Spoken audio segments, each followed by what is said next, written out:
Most people don't know about bottlenecks. They do know about queues, though. You see a queue of people lined up at a cinema waiting to get their popcorn.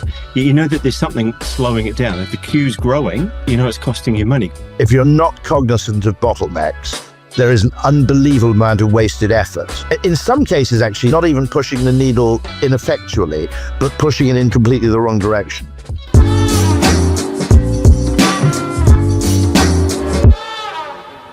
We talked about the bottleneck theory. We're just talking about contrarian thinking, unlocking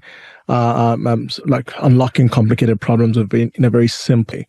And then he mentioned your theory or your book and the conversations you've been having around the bottleneck theory. And we're like, actually, we should make other people privy to this conversation. Even more so, we should make sure that we get Clarke involved in one of these conversations as well. And then that got really, really exciting. And then so that's why this is a monumental moment and milestone for the Bottleneck podcast. But before we dive into the conversation, for those that are not familiar with your work, it'll be great for you to give us a bit of an insight into Clarke, but then also Bottleneck from your perspective. Absolutely. You've actually written a book called The Bottleneck Detective, and it's subtitled, by the way, The Fast, No Fluff Turnaround Guide for Struggling Small Businesses. And a lot of your work's obviously influenced by Eli Goldratt and the theory of constraints. When I first met Elfried, it was in the context of, I think you had on your lanyard, the butterfly effects. And those are two things that absolutely fascinate me. And of course, they're often one and the same thing. A butterfly effect is actually achieved because there's a bottleneck. Yeah. So in other words, this is where a tiny intervention, sometimes psychological, sometimes mechanical, sometimes organizational, can just have absolutely disproportionate effects because you're actually kind of surgically, it's kind of the sort of, I guess, the corporate equivalent of keyhole surgery. You're absolutely surgically intervening in the place where change really matters, rather than in the 50 other seemingly attractive and sensible places where change doesn't actually make any difference because the bottleneck's somewhere else. But by the way, one other thing I need to tee up is you've also written a book about Winston Churchill's ingenious problem-solving skills, because that's something that's always occurred to me. There are quite a few occasions where clearly, in the same way that Warren Buffett and, for example, Elon, but also emphatically Jeff Bezos, part of the reason for their success is a really unusual approach to decision-making. I think that's also massively true of Churchill, by the way. By the way, sometimes it was a bit silly. I mean, undoubtedly, the people around Churchill had to spend quite a lot of time reining him in. But nonetheless, if he hadn't been there, things might have been very different. Yeah, but fire away on the bottlenecks, because we love this. Right. Okay. So I'm going to do a Rory, and I'm going to start talking, and you guys stop me. You stop me when you want to have a little interruption. Okay, so look, it is absolutely delightful to be talking to both of you. I must admit, even though you're well famous on LinkedIn, Alf, I only come across you just in the last couple of weeks, obviously. But I just done your course, the one on Teachable, the public, branding, personal branding, and it's lovely, really, really cool. I feel like I actually got a sense of who you are now. So yeah, that was really neat. And I'm not going to get to the real bottlenecks, but one of the bottlenecks in my life has always been that I've had an engineer's brain, and it's not until I got into my, I guess, late 40s that I understood finally the need to think about brand and perception and all that kind of stuff, and a lot of that's to do with Rory's influence. So I actually I have two heroes in the world, in the professional world, and one of them is Eli Goldratt, and he was the creator of the theory of constraints, which has got, it's like the most boring name on earth. It's like theory and constraints. It doesn't tell you what it is, but if you just look where it came from, it started with him studying physics years ago, the flow of fluid from a physics point of view. He got the idea of bottlenecks, and then he went off and visited his uncle, who ran I think it was a farm, and they made poultry cages or something like that. And he looked there and he realized that the place was not performing so well. So he went in and he found the bottleneck, which in this place had been running for a long time. He found this little bottleneck, and he went in and he convinced his uncle to hire someone to put it in the bottleneck spot. And suddenly production just zoomed through the roof. Unfortunately, they actually made far more than they could sell. They used all of their cash, and within a few months, his uncle was bankrupt.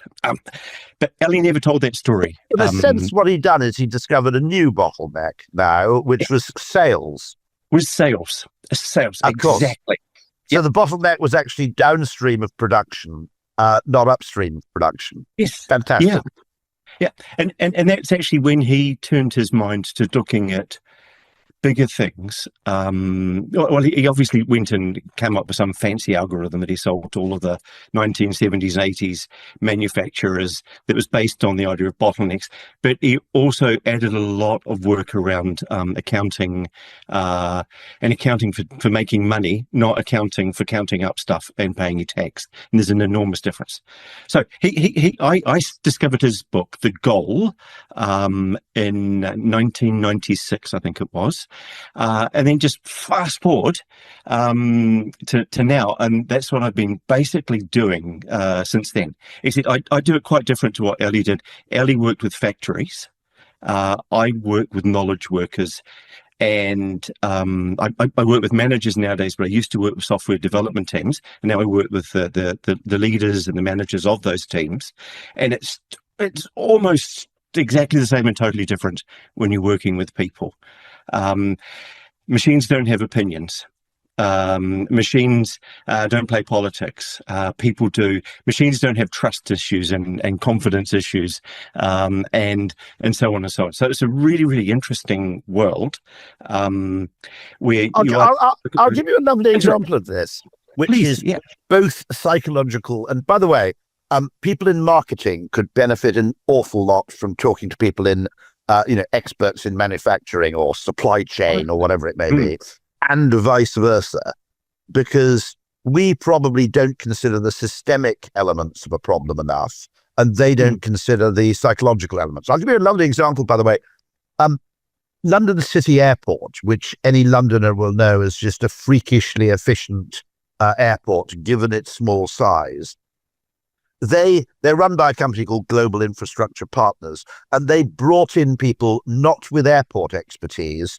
They brought in people with kind of production line expertise. Right. But it can also be psychological, of course, because the way to relieve a bottleneck may rely in how people think. I'll give you an interesting idea of one that is a bit of both, which only occurred to me the other day. We have a problem with the NHS, which is too many people requesting GPs appointments for things that don't really require a general practitioner, or at least don't require a general practitioner yet. And it suddenly occurred to me that, okay, there's a systemic component to that, which is if you could get people to go to the pharmacist before they went to the doctor, the pharmacist could head off quite a lot of the pass. And the pharmacist, of course, has an interest in doing this because you might buy some toothpaste and a packet of aspirin at the same time. Okay, yeah, absolutely. Also, pharmacists are vastly better trained than people think. I think people generally think it's a shopkeeper in a white coat, whereas in fact they're extremely highly trained. And then it suddenly occurred to me there's another psychological solution to this, which is both psychological and systemic, which is if you made it widely understood that pharmacists could get you priority GP appointments. If necessary, people who are desperate to see the GP would go to the pharmacist, and 50% of the time, the pharmacist would say, I can prescribe antibiotics, which they now can in the UK. Previously, they couldn't, okay? Yep. Because pharmacists couldn't prescribe antibiotics, only doctors could. Now they can for a certain number of conditions. Okay, that's actually quite clever because people would automatically go to the doctor because they go, there's no point in going to the pharmacist because if it requires antibiotics, I'll just need to go to the bloody doctor. Okay, so it's a waste of time. So I'll go straight to the doctor. And here we have this all credit to the government person who thought of that, which is once consumers know that a pharmacist can give you antibiotics, even if the pharmacist says, I can give you antibiotics, but you don't need them. Okay. That's fundamentally changed things. And it's a classic case, I think, which is a mix of systems thinking in an engineering sense, in a sense of, order of events, and psychology. Oh, totally. And that's that in my formula, the focus formula I have for managing bottlenecks is curation. That's curating. It's looking at the stuff that's coming in and going, hey, how can we send stuff, even if it's less efficient? How can we send it away from this really, really scarce bottlenecked resource? By the way, my bottleneck book has made its way into the civil servant part of Downing Street, but I don't know how far it's gone. So I'll claim that one as my victory, jokingly. Yeah. Okay, so that's good. I like that. Now I told you there were two people, right? And the other one is one of the handsome men on the phone on the Zoom call here. So I've got two great influences in my life, and Rory, genuinely, your way of thinking has just messed with my engineering brain so much. It's just wonderful, and I'm sure that everyone that listens to this has probably read your book, but if they haven't, they should go out. It was fascinating. One of the best reviews I got. Well, I haven't had any shit reviews. I don't want to, but one of the most flattering reviews to me personally was one in the Wall Street Journal by actually a software engineer. Yes. And his conclusion was, I suddenly realized I have a second string to my bow. Yes, totally. Which I thought was actually the perfect way of putting it. I don't claim, by the way, and I have huge reverence for actually physicists, engineers, and everybody else, because they can often see things that we don't. Completely. And actually, let's be honest, the success rate of engineering has been pretty good. But at the same time, what I am always cognizant of is there's this second string to the bow. Now, I'll tell you a lovely story about that, which was this is about 10 years ago. I'm at an Oxford high table sitting next to a guy who's an absolute expert in green energy. Okay.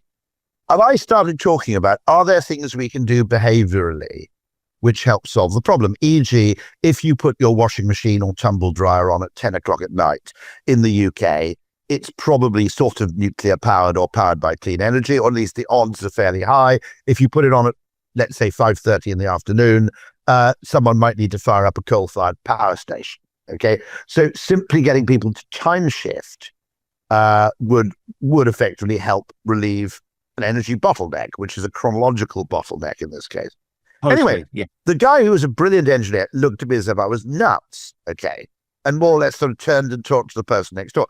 And I literally, for 5 years, I thought, okay, I'm clearly wrong about this. I'm clearly talking bollocks. Don't say it again. Shut up, because you're making yourself look stupid. And then, of course, in the UK, we now have Octopus Energy. Greg Jackson absolutely understands that a very significant part of the green transition isn't necessarily producing or distributing energy in different ways. It's getting not necessarily everybody, but a significant number of people at a bottleneck moment in energy demand to shift their behavior a bit. Yep. And I finally felt a bit vindicated, because I literally spent, after this guy was so weird, treating me as if I was basically deranged, I basically didn't mention this point for about another 5 or 6 years for fear of looking stupid. It is funny, but fresh eyes. That's the whole thing. In my Bottleneck Detective book, that's one of the recurring things. A little character, and it's a very, very short book, but it's got a little character, teenager, who can see bottlenecks, or he can see cues, and just constantly this thing. It's just like fresh eyes. People who are inside a situation just can't see their own situation. I know that's true for me. I know it's true for everyone that I know. And you get stuck just thinking that the status quo is what you've got. There's a lovely the expression that you have that you mentioned. It's one of the physicists mentioned about the opposite of a good idea can actually be a good idea, and it's like that's not intuitive. But then if you talk to a scientific or mathematic person, you ask them what the square root of 49 is, and then they go 7, and then they go, oh no, it's also -7. So the opposite of the right answer is actually also the right answer. I honestly think that there's all these things that us clever people learn, but there's nothing like getting someone with fresh eyes to come and just look and just, I don't know what, WTF. Yeah. Yeah. Going back to both of your points, I often talk about the art and science of things, right? A lot of the times, especially in modern day society, people see those as like not enemies or two different spectrums, but really when you fuse the two, you realize that you're more alike than you think. And if you actually almost like act more like a Venn diagram and solve problems together, obviously blue sky thinking, out the box thinking with data, and also almost like logic to back that up. That's usually the winning combination. That's the reason why often the not winning startups or founding duos are often more successful than those that are only singular, right? Yeah, it's 1 + 1 = 3, isn't it? So often. Yeah. I want to ask you a question because I think you and I may have had the same experience. Yeah. If I read correctly, you did your dissertation. Yeah. And that changed your life because you went on and made it real. Yeah. And yet, am I right that when you did your dissertation, you were almost laughed at? Yeah. So just a bit of background. So I was obviously born in the Democratic Republic of Congo, moved to the UK when I was 14. My dad growing up was a doctor, and that was my life's ambition. If anything, when you grow up being African, that's almost like the only answer. You're either a doctor, engineer, or a lawyer, right? And I had a doctor in my family, so it was almost like written in stone. Then I realized that I was shit at science, right? So I had to figure something else out. And I never used a computer, never used, and actually the iPhone was launching and Steve Jobs was doing the iPhone keynote. And that made me fall in love with storytelling. And then obviously, I've never seen a business person like that before. I'd never seen a business person not wearing a suit, speaking in very like simple languages, explaining and talking about technology and intelligence that my simple brain couldn't comprehend, but then he was able to do it through storytelling. So marketing got me to fall in love with this space via Steve Jobs. And then Mark Zuckerberg's saying no to $1 billion from Yahoo and building a tool that me and my friends were utilizing back home got me to fall in love with the social media marketing thing. But I decided to write about it because I felt that actually, if you think about marketing and what we were learning at the time was all about product, place, price, promotion. So the 4 Ps, right? But then when you realize that place doesn't necessarily need to be a physical space, it's where attention, where your mind is as well. It is just perfectly logical to me that actually place could be where we live online, right? And if anybody can capitalize on that very underpriced resource, right, of attention, it just made a lot of sense to me. And I just felt that small to medium-sized businesses were going to move faster, innovate quicker, and they were actually going to dethrone the larger competitors. And my lecturer basically marked me down for being in cuckoo land and the fact there was a lack of Harvard references. So then I decided to become that reference, right? So why not make it real? Yeah, exactly. Why not make it real? But going back to the whole concept of bottlenecking, and I think that Rory touched on Elon, for example. Basically, all it is I've got to go back on that a bit. You were literally marked down, were you? Because effectively what you'd done is you'd come to something with a new angle. 100%. And therefore it was treated as illegitimate. 100%. I mean, this is something exactly the same. I had exactly the same. Sorry, I overtalked you, but with my dissertation, I did it for a large life company in Scotland that no longer exists. I came and did my dissertation, went through. It was a theory of constraints analysis of big software projects, I came up with what eventually became my book, my business novel, Rolling Rocks Downhill. Yeah. And when I showed it to the internal people, this was my naivety. I think you had exactly the same thing. The people that I worked with, the senior manager who was my sponsor for this, picked it up when after she'd read it, and she said, "Don't worry, Clarke, I won't tell anyone." It was just like, and yet it went on, and I swear I've sold 20,000 copies of that book. It's been read and it's spread all around. But the idea, new ideas are easy to have, but good new ideas are hard to actually bring to life. Like your 5-year gap there with the coal powered stations, Rory. No, but then what you were just saying there, Clarke, about even rolling rocks down a hill, that feels almost like a relief, because that's what everybody wants, right? You don't want ideas or concepts to be held back. You want it to be in free flow, right? And actually, the transition from stagnation to flywheel is effectively what butterfly effect and bottlenecking is all about, right? It's how do you make those unlocks that get you into flywheel? And often than not, people try to treat almost like the outputs of something that's almost like pausing momentum, as opposed to actually getting into the weeds of what's the actual inputs.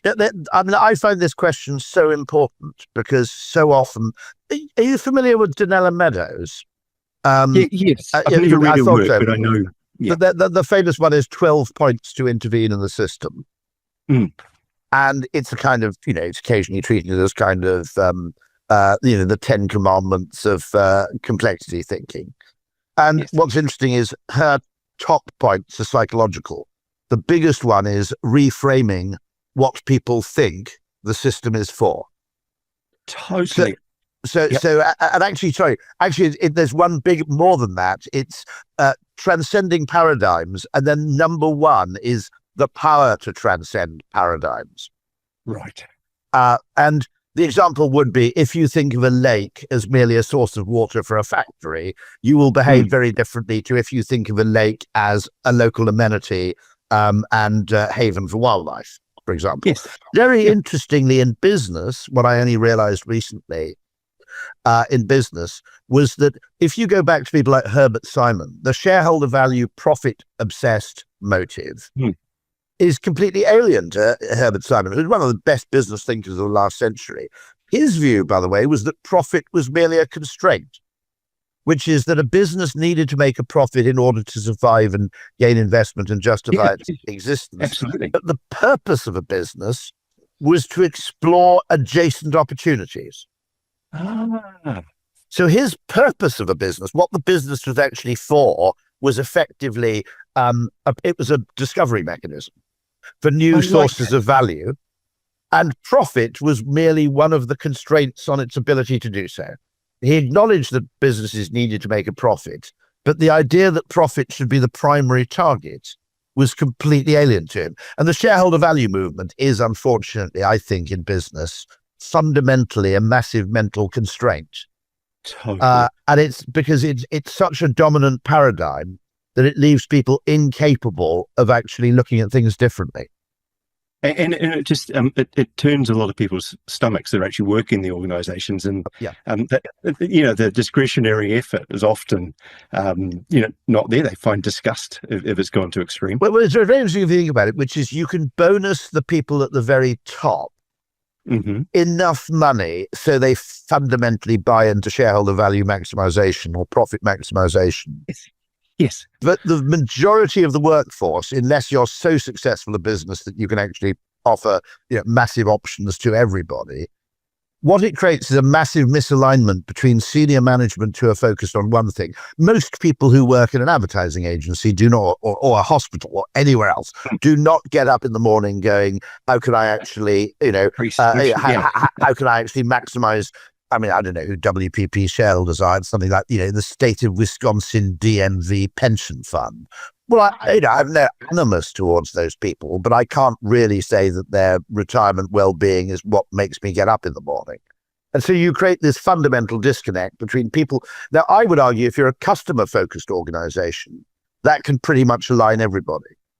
There is a fundamental human urge to do well by your fellow man. Okay, there is a fundamental human urge to make money. I'm not disputing that. There isn't really a fundamental human urge to enrich other people. That's ridiculous. Okay, I want to make rich people I've never met and who will never thank me. No, I don't think so. If you think about the money side of things, for me, where I was growing up, money was not necessarily a good thing. Not having it was something we were actually quite proud of.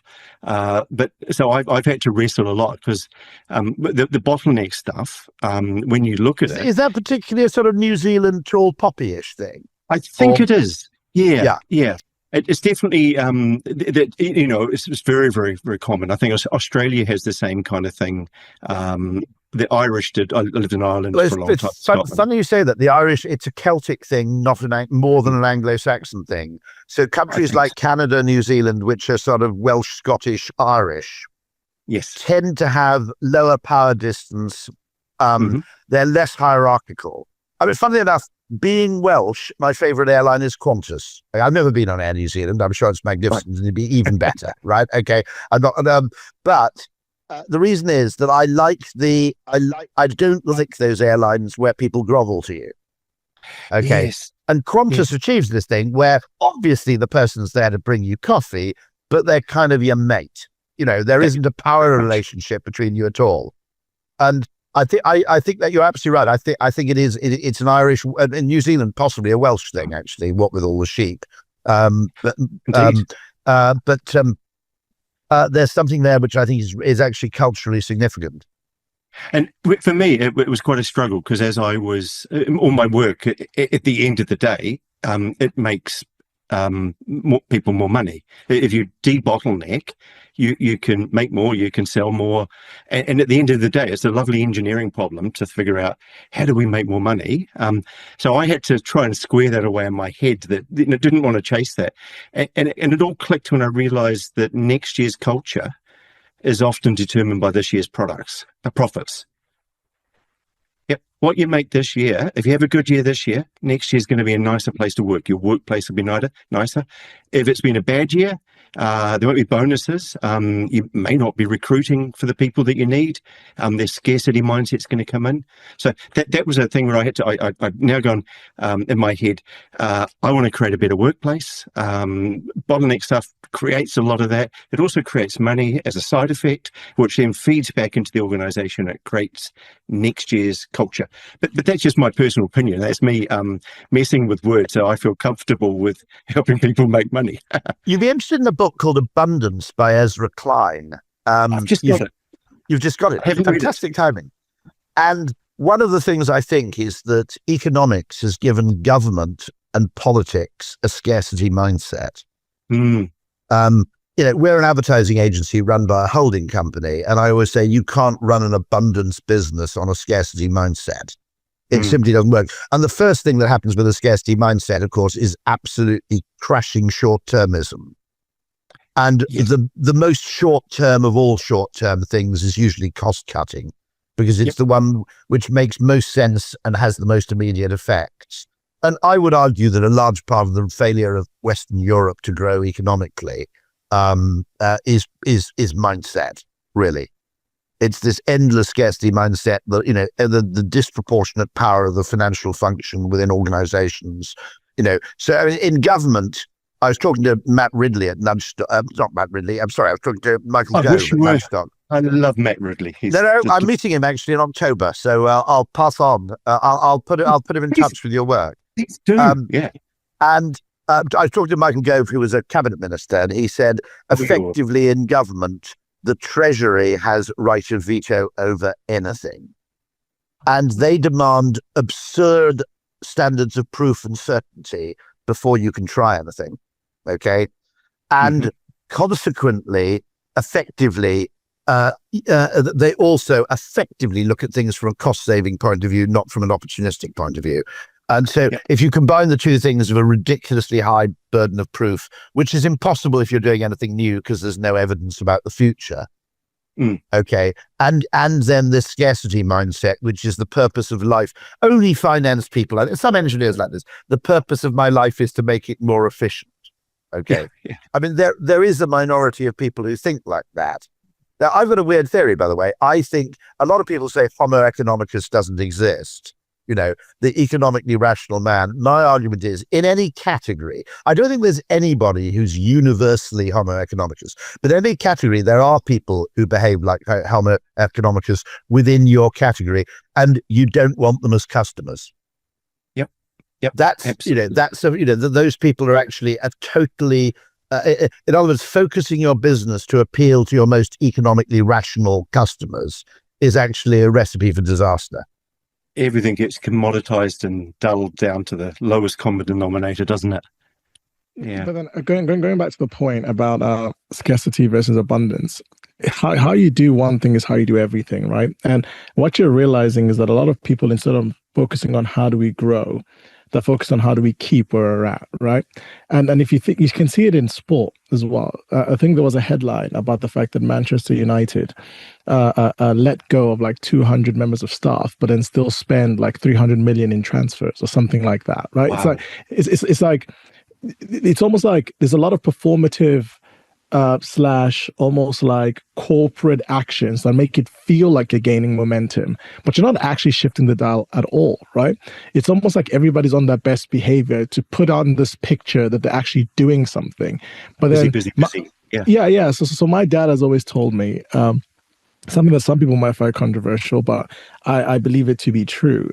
He says that the best way to run a country, unless you do it pretty well like the Swiss, is almost like a positive dictatorship, right? The reason being is because you have people that are committed to the long haul or the long journey and are making decisions that are going to last the next 20, 30, 40, 50, 100 years, instead of for 5 years and the next party is going to come in, undo what the previous party said they were going to do, and the next person comes in. You see that in football as well, when you have a football manager that has a great academy of players that are coming in, but then they're basically categorized based on whether they can stay in the Champions League this season or whether they can avoid relegation this season. So all their thinking becomes very scarcity, short-term thinking, and then they never evolve and move forward because they never give you the tenure to it's worse than that, which is you then get fired because you don't win, you don't get through into the quarterfinals of the Champions League. And then your successor gets all the credit for the young players that you hired at a bargain price. The other place which is absolutely famous for this is the film industry, where people will overspend on films. They'll commissioning films. They then get fired because the film is very expensive. And then when one of those 3 films is a massive blockbuster, effectively the successor inherits all the credit. So this extraordinary disconnect between what you might call long-term actions and short-term credit seeking. And in terms of that positive dictatorship thing, I've got another friend at BlackRock, whose point is that is actually the best form of government, but it requires an absolute Lee Kuan Yew thoroughgoing genius to make it work. And generally, the most you can hope for is maybe 2 of those in a row. Yep. And his argument would be, for example, in China, they kind of lucked out by whatever you think of their system of government and so forth. The people at the top were startlingly clever at making things work. And actually, that's the danger. That actually democracy doesn't really exist to attain optimality. It's because it gets rid of bad people. I mean, democracy is really, if you look at the value of democracy, this is why I often take issue with people who are obsessed with proportional representation. And I get, no. Proportional representation and democracy doesn't exist so you can have an optimal representative government. The government has to be representative to have some sort of legitimacy. That's valuable. But the real value of democracy is it's a non-violent way to dispose of governments when they're either bad or, as happens, they just run out of ideas. So would you therefore say that? So would you therefore say that democracy is a scarcity mindset because it focuses more on what happens if you have the wrong leadership, as opposed to how do you actually grow and build the country? No, I would argue that actually there are 2 kinds of continuity. I agree with you that if you have that kind of Lee Kuan Yew system. And you could argue that until recently, the US had a weird kind of continuity because there wasn't that much difference between Democrats and Republicans, to be absolutely honest. But what can happen is that the system breaks down. But particularly, I think what happens is that if you spend too long focused on the same things, okay, and neglecting other things, then what happens is that Helen Taylor's theory is that human neurodiversity evolved because in any group of 150 people, you occasionally need to have a different take on something. And the great thing about ADHD or the spectrum is that those people, and I find them probably included in both of those actually, but I find those people incredibly agreeable to work with because they don't automatically have what you might call a collective perception. They don't necessarily see things the way other people do, and that's a necessary corrective, I think. And I would argue that neoliberal economics has had too long a run. When someone says there was a French experiment, why don't we look at gross national happiness? A lot of people go, oh, you're cheating, it's really snarky, you're changing the rules, da da da da. But yes and no, because we all know that wealth does not linearly translate into happiness and well-being, and therefore anybody who's coming along at least with an alternative take might be valuable. And also, of course, what happens is people focus on a bottleneck, they eradicate perhaps that bottleneck if you're really, really lucky, and then they continue to do what they did before. Whereas, of course, what Eli Gilrat's chicken cage factory should have done is said, okay, we've kind of cracked the manufacturing problem for the next 5 years. Okay, we're making more bloody chicken cages than we need. What we need is more customers. Possibly even what we need is more people to keep chickens. That would be the category problem. Okay, we've seen not enough people keep chickens for us to actually sell enough cages, or it may be that the people are buying inferior cages from somewhere else. But you have to continually shift your attention because it's a bit like the bubble in wallpaper. It keeps moving. And if you smooth the bubble and obsess about the patch where the bubble used to be, meanwhile, the bubble's moved on somewhere else. And Elfried is too young to know about wallpaper. Yes. Oh, yeah. I know about wallpaper. The skincare makes me look younger than I actually am. I know a little bit about it. But then going back to the conversation there, I think this is a very important conversation because why did people stop using wallpaper? What happened to wallpaper? What did happen? That wasn't a manufacturing constraint, was it? I mean, literally. I mean, at high-end interior decor, it's still used. But I mean, wallpaper was universal in my childhood. Fascinating. Yeah, but then going back to what you were saying there, Rory, about the fact that in the US there was no real differences between almost like the right and the left, which therefore meant that there was a level of continuity in terms of ambition. There was unity. I think that words like unity, continuity, are all things that we're kind of like losing right now in society and culture. It's almost like polarizingly one side or the other. It's either you have an abundance mindset or the scarcity mindset, right? There's never, it's always an or conversation, never an and conversation, right? And there's no commonality or people trying to realize why should we preserve certain things and why should we aim to innovate and create new things. There should be a conversation about how you merge those two different things. And I think that conflict is a bottleneck in society right now, is that either we're going this way or we're going that way. And we actually had a conversation around AI, right? And the fact that a lot of people are talking about jobs being lost in AI, where the world's going in AI. I actually had a really weird take, which was the fact that I believe that our trajectory into the world of the internet kind of distracted us away from things that actually mattered in the world, right? In fact, you had the smartest brains and minds now going to build apps and things that happen on these devices. And then there's things that are happening in the world today that have not evolved at all. Like try get a train in the US. It'll take you the same amount of time as driving, right? If you think about some of the other challenges that's happening, we're talking about a housing crisis, we're talking about what's happening in the world right now. Driving. much slower than driving. The only real rationale for most Amtrak journeys, apart from the high-speed routes down the East Coast, is that you sleep on the train, which you can't do when you're driving yet. And you don't have to drive on the other side of the road. No, it's ridiculous, isn't it? I know. They'll come round. They'll come round eventually. I know. Yeah, they're all hankering for a little king in their life, aren't they? Really, a little bit more monarchy. Sort them out. I will actually. By the way, there is an extraordinary role to monarchs, which is in one case, which is that someone described them. I think it might have been Walter Badgers as like the king on a chessboard. It doesn't do very much, but the value is in the space it denies to other pieces. And it's one of the arguments would be that if you become president of France, you basically become delusional after about 5 years because you live in a palace and you have all this bling and a retinue and, trumpets. Okay. And the point is, we allow the king to do the stuff with the trumpets, and our prime minister lives in a terraced house.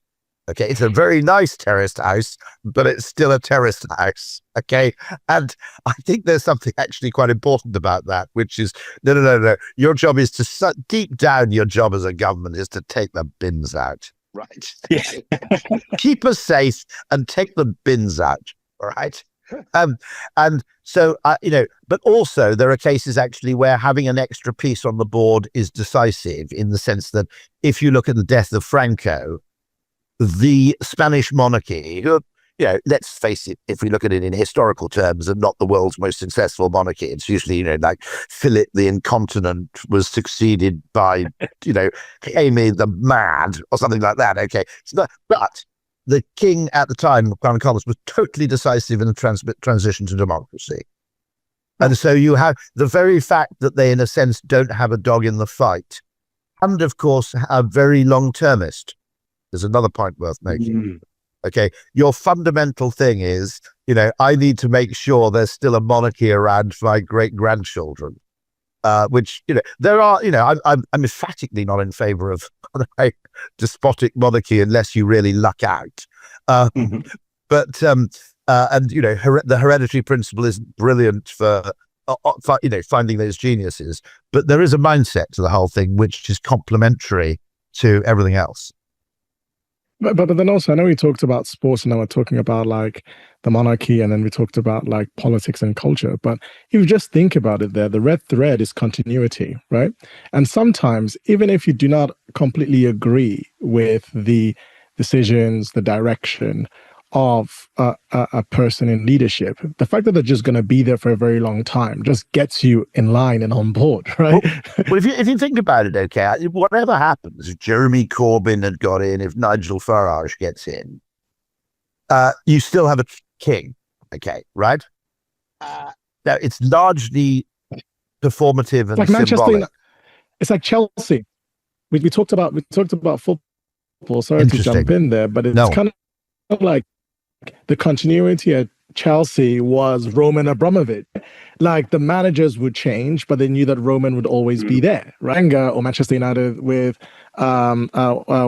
Delia Smith with Norwich City. Yeah, exactly.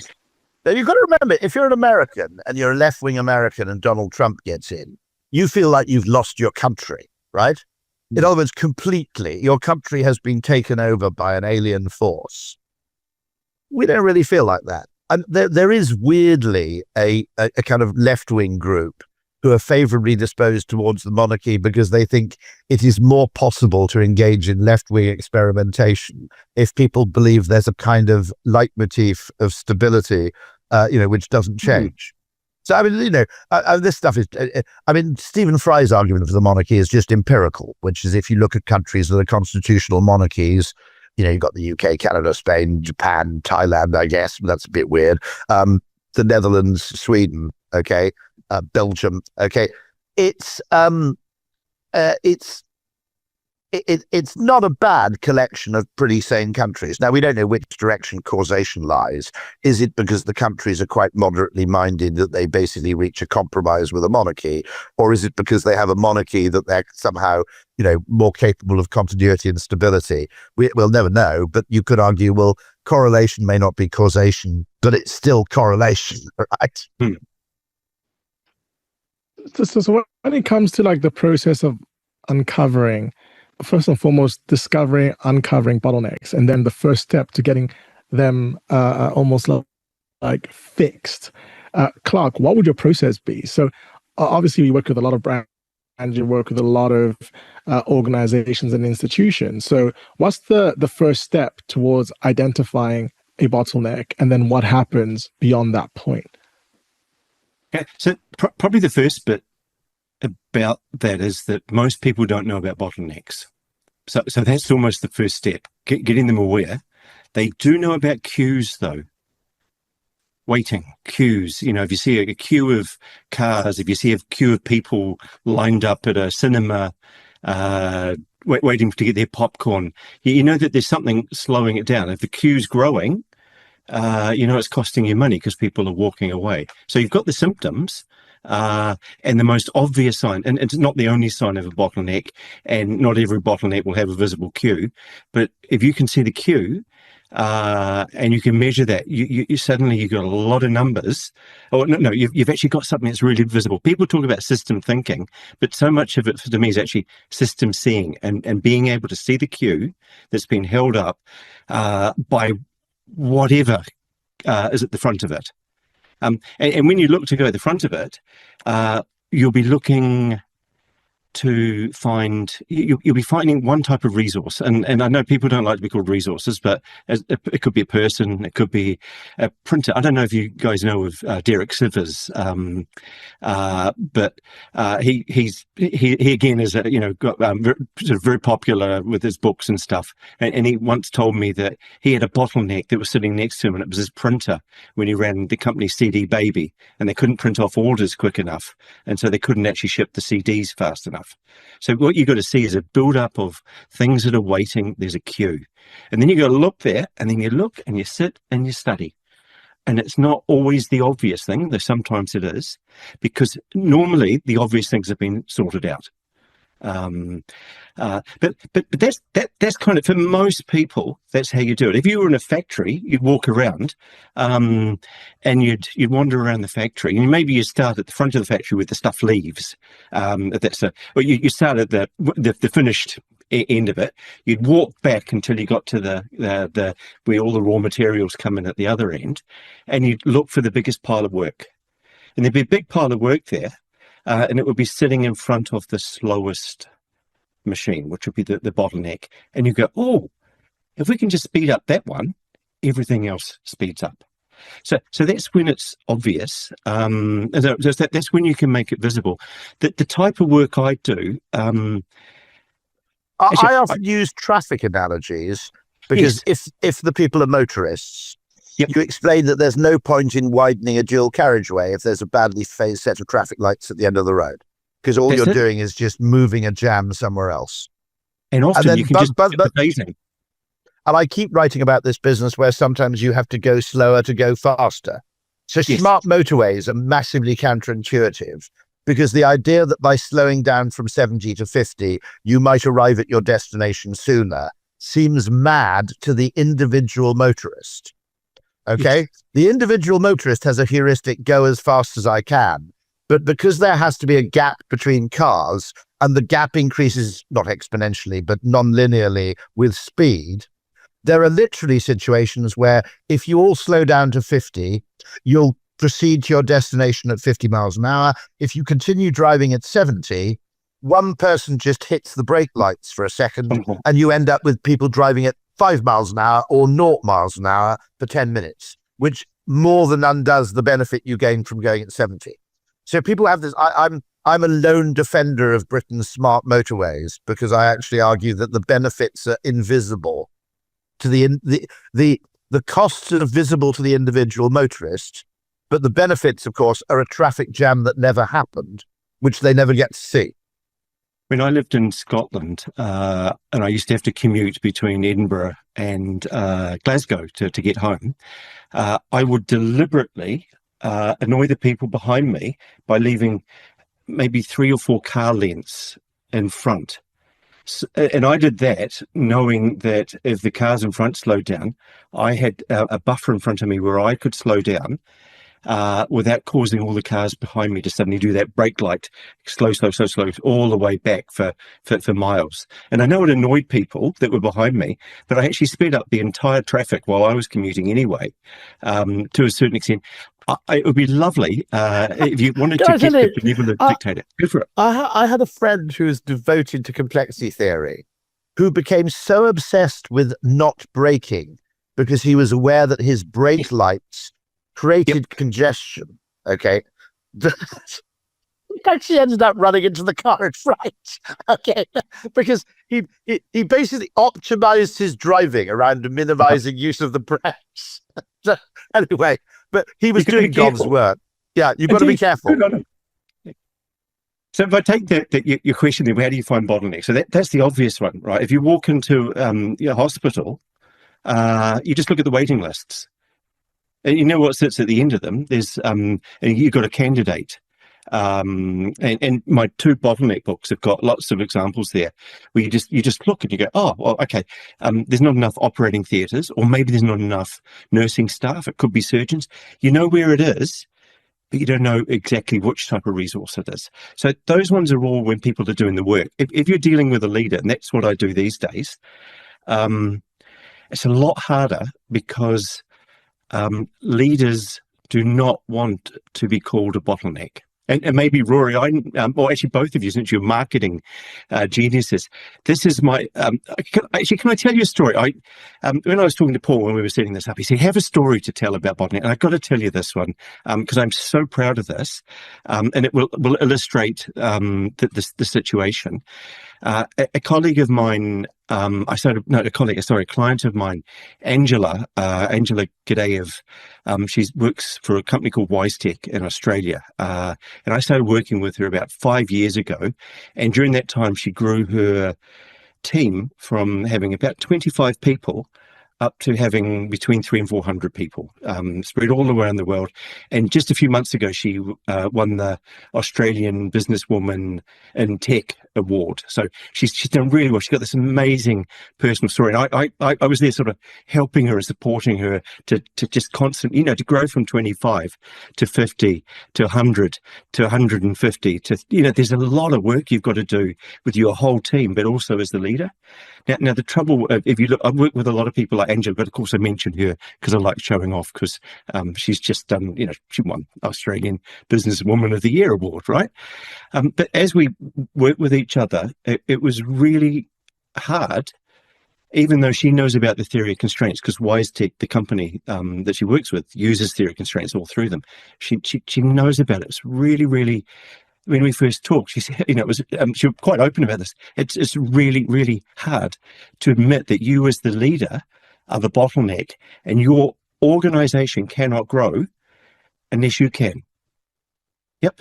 You're basically, you are, if you think of a bottleneck, the other way of thinking about it, you are constrained or you are limited by the number of hours that the leader can stay awake.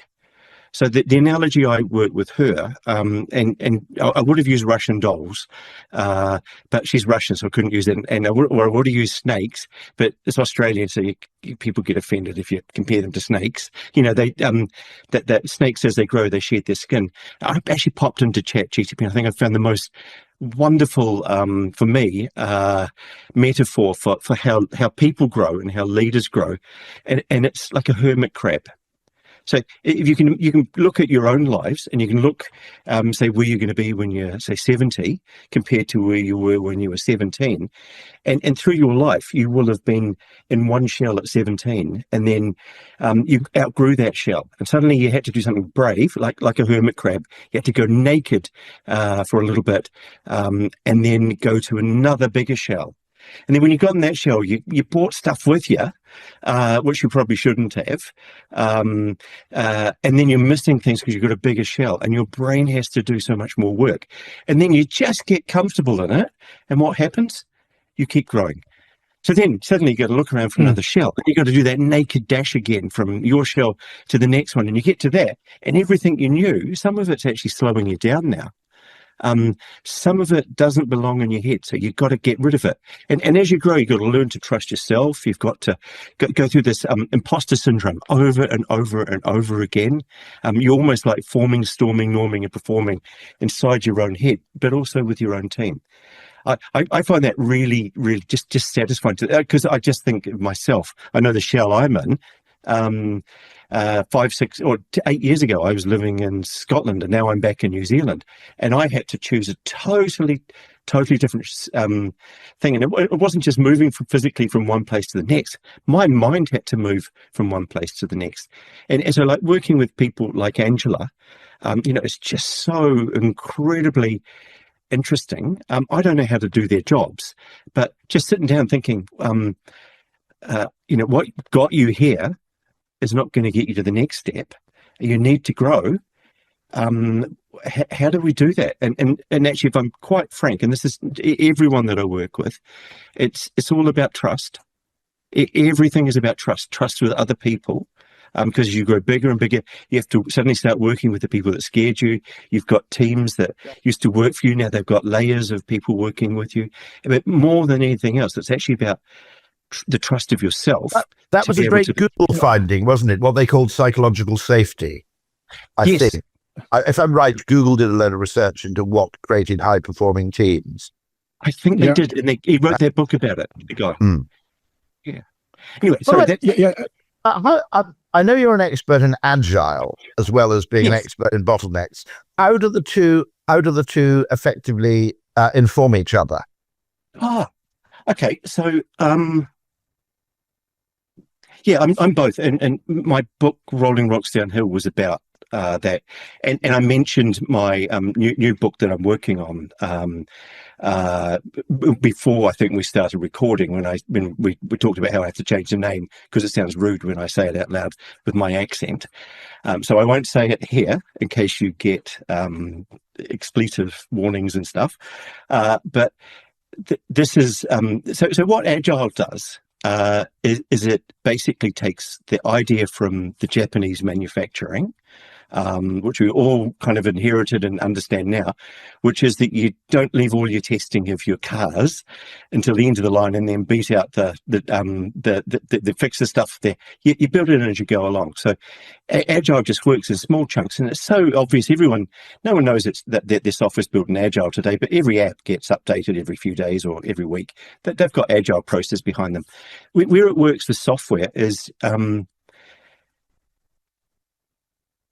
you have to, if you just think about the bottleneck stuff of it, you don't want the leader of your team, someone like Angela, who I mentioned, you don't want them to be the bottleneck, because you could have 300 or 400 people who are busy waiting on strategic decisions. And now, forgive me for doing a Venn diagram here. I know people can't see it, but 3 circles. The 2 at the bottom are expertise and management skills. So that's the stuff that every leader has in them. And the top one is the job they're meant to doing, which is actually leading. And when they get really, really busy, they sacrifice leading in order to be the expert in their business domain or whatever it is they do, and to manage all of the day-to-day stuff.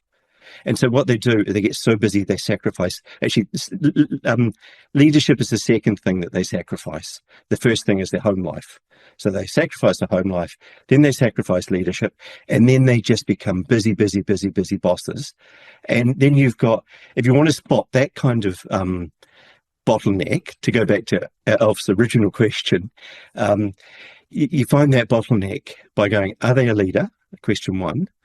2, do they have a whole lot of unanswered decisions and questions in their inbox? And if they've got those 2 there, they won't admit they're a bottleneck because it sounds like an insult or an accusation, but they then need help to claw back time, because otherwise all of those decisions are slowing down their entire organization. So if you think about system seeing, that's a way of seeing, is this person a bottleneck? And you'll know that really good, no, not good, that's the wrong word. You know when you have a non-bottleneck manager, because they seem wise, they seem thoughtful because they have time to talk to people, they seem just really organized, usually because they have an assistant or a chief of staff who works with them. And more than anything else, they have time to do that top bubble on the Venn diagram, which is thinking, which is what leading is. It's thinking about the big things. And if you get rid of that, you de-strategize your business, because your leaders don't have enough time to lead. Because I think there's a really interesting insight here, not only into leadership as bottleneck, which is fascinating, but one of the things those people do when they're very busy is they create a bureaucracy around them. Okay. And they try and devolve decisions, and the bureaucracy doesn't have the confidence that a leader does. So it effectively defends itself by creating highly systematized, uniform modes of decision making. Okay. Which then mean that the organization is unable to cope with outlier in any respect. But there's another interesting thing with bureaucracy, which suddenly occurred to me the other day. We tend to get angry with bureaucrats or public sector workers because we pay them a salary. Mm-hmm. And my argument is, in most cases, what they do is probably worth the money. The cost actually is not the salary you pay them. It's the extent to which they create bottlenecks or inefficiencies in the fast flowing of a system. And there's wonderful. Have you read, by the way, The Unaccountability Machine by Dan Davis? You recommended it, and I purchased it. You may notice a pattern here. No, don't worry. You keep making me spend money, and I want to read it, but I haven't got back to it yet. So one of the things he's very interested now. Obviously, when you're talking about agile and you're talking about, say, Toyota's Kaizen manufacturing process, that was a guy called William Edwards Deming, wasn't it, or W. Edwards Deming? Yeah. Okay. And he was effectively, in a sense, partly the architect of the Japanese economic miracle, and understood things like, to optimize the whole, you have to sub-optimize the parts. Absolutely. Now, most people in a siloed organization, procurement are optimizing cost savings, marketing are trying to optimize customer satisfaction. Okay. If you have both those entities entirely focused on one thing rather than understanding the whole, it's effectively completely counterproductive. But Dan Davis is also very interested in, I don't know to what extent you've ever got into cybernetics, have you? I read a little bit about it, but you'll discover a bit, which is, it's effectively that we tend to use financial flows within an organization as the sole form of information flow, when of course there are lots and lots of other information bottlenecks. You see, it's not just a financial bottleneck or a production bottleneck. There are informational bottlenecks and constraints and so forth. And one of the things that drives him practically insane at the moment is that if you want to get planning permission for a house in the UK or a factory or whatever, you're allowed to consult extensively with the people at the council who give you approval. Okay. And that's all fine and dandy because you can find creative ways between the two of you of overcoming problems.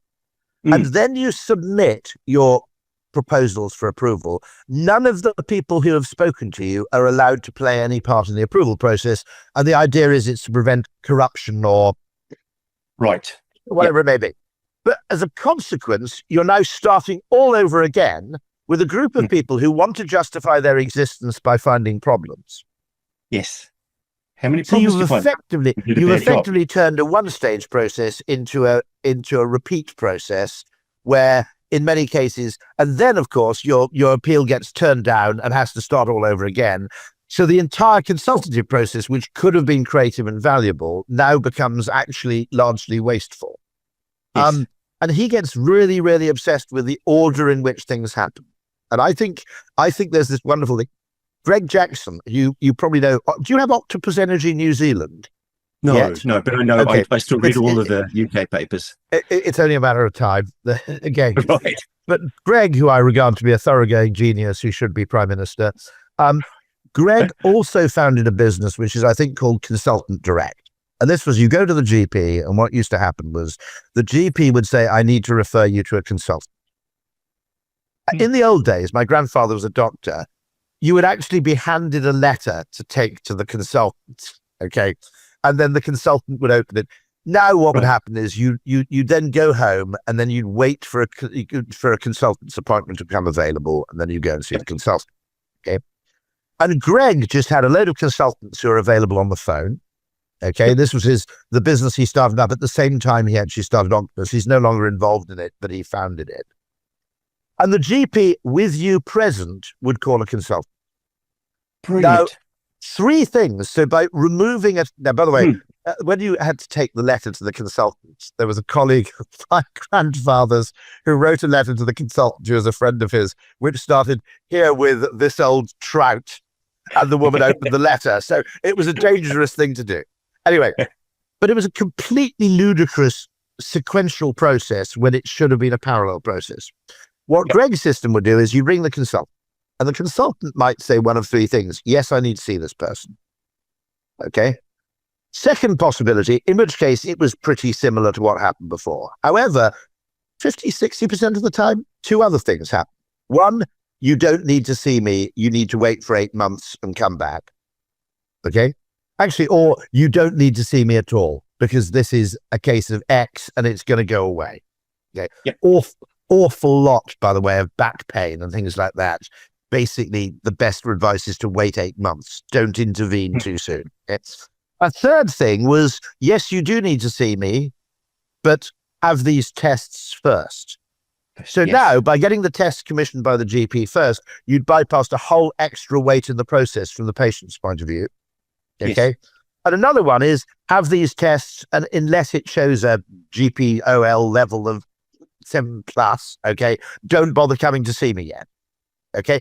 So it basically turned an absolutely moronic linear process into, regardless of the circumstances, we go through the motions, into a, depending on 6 or 7 different things, we will now create new optimal paths, each of which is different from, it's no longer a system.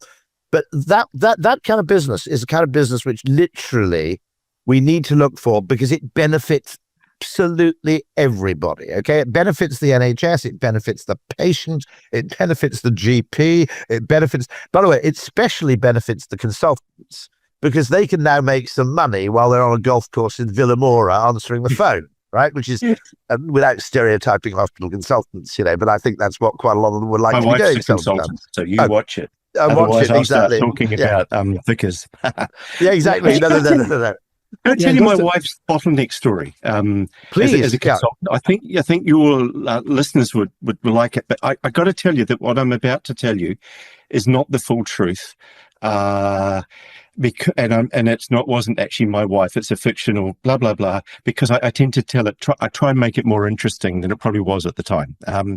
So before we got married, I don't know how this happened that we got married because we used to go out for dinner and I tell her all about bottlenecks and theory of constraints.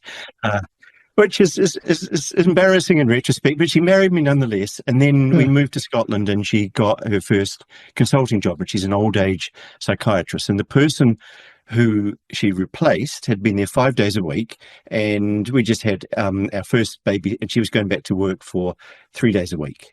So she was suddenly same area, same patch, same number of patients, all of that, but she was doing 3 days rather than 5 days, which is a big, massive opportunity to create a bottleneck because you had 5 days capacity, now you're into 3. And when she got in there, she just looked around, and I make up a lot of the stuff to make it sound interesting, but she looked around and she went and she just realized that she'd inherited a 6-month, 26-week waiting list, which is not good if you for old age psychiatry. There's natural limitations at play here, and she was really unhappy with that. The end result is she got it down to, I think, about 10 or 12 weeks over a 6 or maybe 9 month period, and her first bit was going. And she didn't tell me this for a couple of years until afterwards, because she went around and goes, right, where's the bottleneck? And she went around and goes, right, I've got all of these people working here. Where's the bottleneck? Do we have enough nurses? Yes. Do we have enough beds? Do we have enough food preparation facilities? Do we have enough transport for people? Because it was a rural area. She went through all of these things with GPs, everything. She's trying to go, if it was a crime scene, she was trying to think of the Bottleneck Detective book. She was trying to identify the suspects, right? Who could possibly be the bottleneck? And then I like to think that one day she's standing and looking at the mirror and going, I've eliminated everyone. And then she looks at herself and goes, oh, it must be me. as the so. It was her, and it was the least obvious person. And so now, can you imagine you're one consultant and you've got these things? I'll list off some things she did. So one of them was she looked, and in my book I have the FOCUS formula, which is FOCCCUS. F is for find. The three C's is coordinate, collaborate, and curate. What she did is curated the patient. She looked at them, and her predecessor had seen everyone on every year come back. And she looked at them and discovered some people should be coming back every 3 months. Some people should be coming back to see a nurse. Some people should be coming back to see her every 2 years, or maybe just going to see their GP if they thought they needed to. So they curated the stuff in, just like a curator in a museum. Because previously they were optimizing for the average. A patient was a patient, was a patient, was a patient. And it was all average. Yeah, so she did that. This is my argument with airports, which is that they curate, that half the people want a shopping centre and the frequent flyers basically want a direct route to the plane. Yes. Yeah.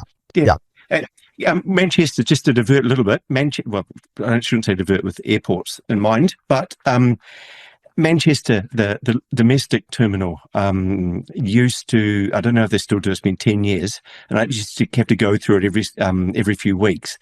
They used to use, they would have a deliberate bottleneck, would be the rate that they let people through security. Because there was a limited shopping space, limited seats, and they couldn't let people in fast enough. So they just slowed down security. And if the worst place in the world to be slowed down and having to stand and wait is security. And I hope I don't get, they were arseholes. There's no other name for it. You've probably been up the ranks in iTunes ratings and things now. Okay, so Eurostar keeps arguing we can't possibly have competitors on the high-speed rail routes because there isn't enough capacity at the lounges at St Pancras and the boarding area at St Pancras. Now, there are enormous potential boarding areas at Ebbsfleet and Ashford. Yes. If you said to people, if you're prepared to use High Speed 1 to travel to Ashford and you board the train there, we'll give you, double points on our loyalty program. All right? And much nicer waiting rooms. And much nicer sitting. Some people do that anyway. I know people in Greenwich who used to drive to Ebbsfleet to catch the Eurostar because the boarding experience was better. Right. You just get people to board somewhere else. You only need, this is the thing, you don't need everybody to do it. An engineering solution would get everybody doing something different. A psychological solution gets the people for whom it's least inconvenient to do the thing. And that's enough. And in the focus this is fantastic. Coordination and curation, the two go together. So she basically she curated the patients and goes, these people don't need to come back every 6 months, they need to come back every 12 months. It's so obvious, isn't it? But it hadn't been done before. So she did that. Another thing she did is she changed the rural area. She had to go to different hospitals and drive between them. So she thought, I normally couldn't get away with this because it would sound like I'm being selfish. But she went and talked to the various old folks' homes and the wards and stuff and said, would you mind if we changed the order I did this? Because if I go in the opposite order, I will be going against the bad traffic. So I'll be here quicker. It'll give me half an hour extra every day. So can you just see how clever and simple this is? That's like maybe 10 or 15% more capacity. She used to eat with old folks. Again, this is just sort of simple psychology. And I've used this with a lot of business people. No, I won't divert into that. But she's going to go along to, old people don't always turn up for their appointments. And it's just the curse. And I'm sure you've heard Robert Cialdini's idea of asking people to commit to turning up and to phone them if they're not going to, and just stuff like that. That doesn't necessarily work if you've got someone who's got memory problems. So she just goes, sometimes it's going to happen. And they would do all the follow-up and encourage people to turn up. But for people that didn't, she just started making sure that it's so obvious that she had work that she could do if someone didn't turn up. And then quite often she'd actually better do a home visit for them on the way home. Because she got less administrative work to do, so she had time to go and see them. Yeah, well, no, she just did admin work that she'd maybe doing at 4 o'clock at the end of the day. She did it during the patient's time when they didn't turn up. And yeah. There's a brilliant one, by the way, in terms of bottleneck. When I went in for, I think it was a cataract operation, you have some really weird things like if anybody's got a latex allergy, they have to be the first patient of the day, because obviously surgeons use latex gloves, and it's rare, but it's a really serious allergy apparently. I mean, but must be really bad if you've got a sexual fetish for latex allergy. Indeed. That must be really awful. Come on, Rory, keep laughing. Sorry. But one of the brilliant things, by the way, was simply they realized the bottleneck wasn't shortage of surgeons. Okay. It was that you had to stop and clean the operating theatre in between each patient. If you ran one surgeon with 2 operating theatres, the old theatre was being cleaned while there was an operation going on in theatre 2, and then you flipped, and you effectively doubled capacity with no increase in employment. There's an even better story, by the way, which you'll absolutely love.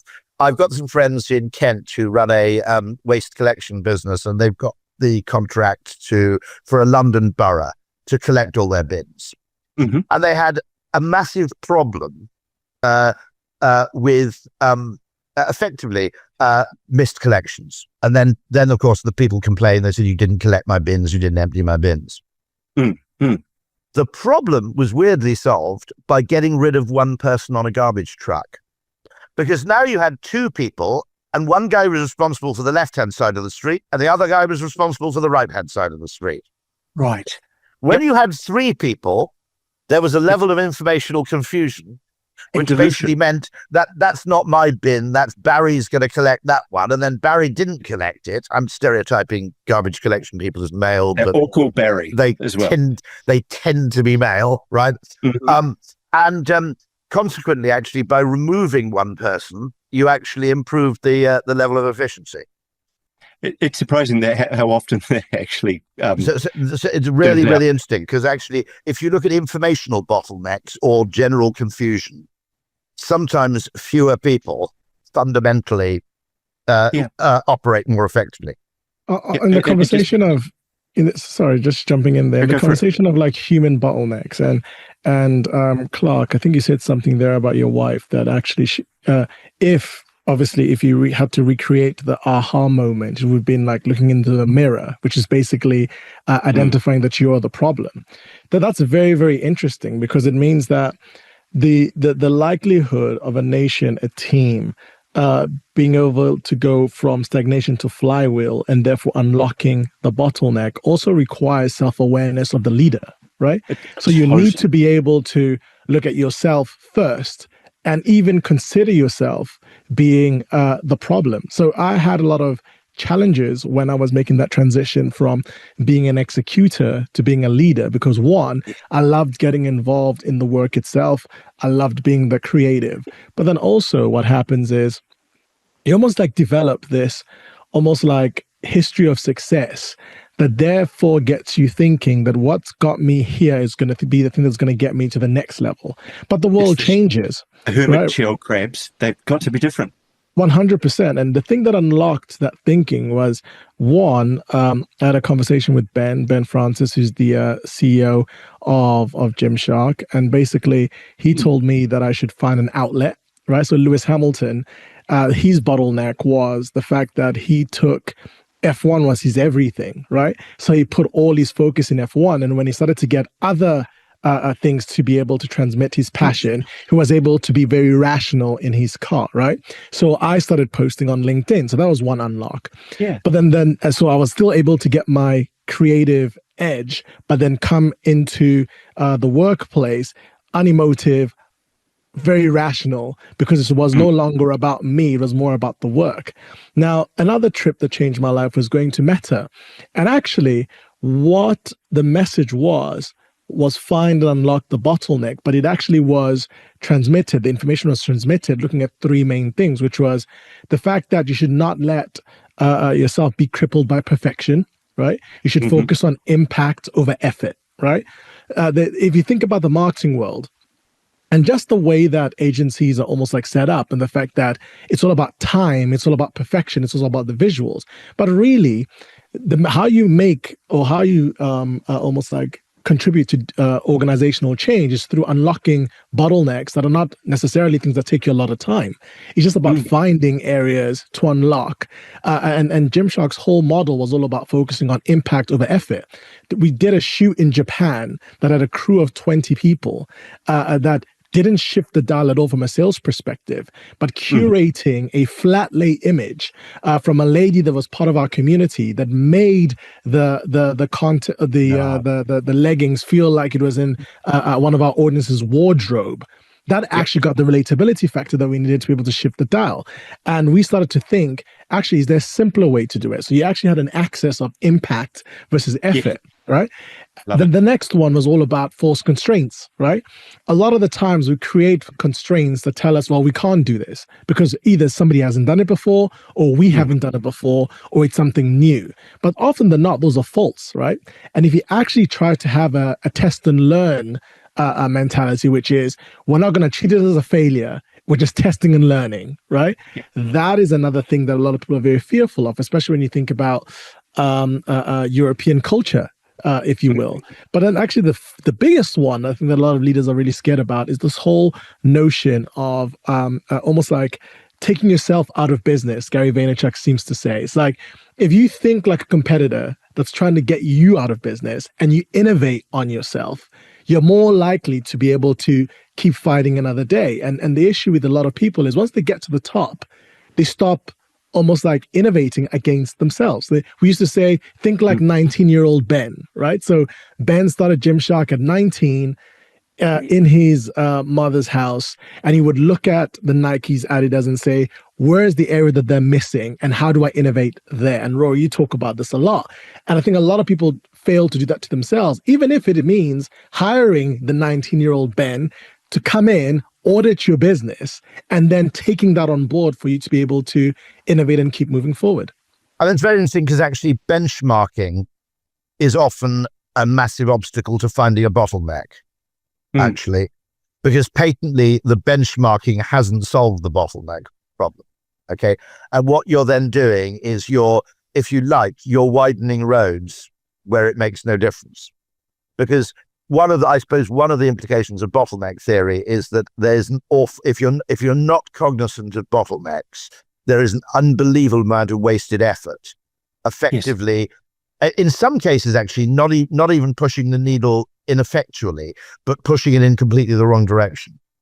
Oh, you can totally, totally. You can totally bugger things up by spending your money. One of the things you know, like Pareto 80-20 rule. The roading systems are such a good thing to look at, to understand this stuff.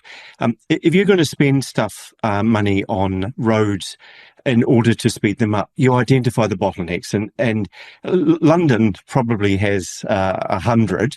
In Edinburgh, where I used to live outside Edinburgh, there were probably about 3, and everyone knows where they are, and you can look at a map and you can spot them.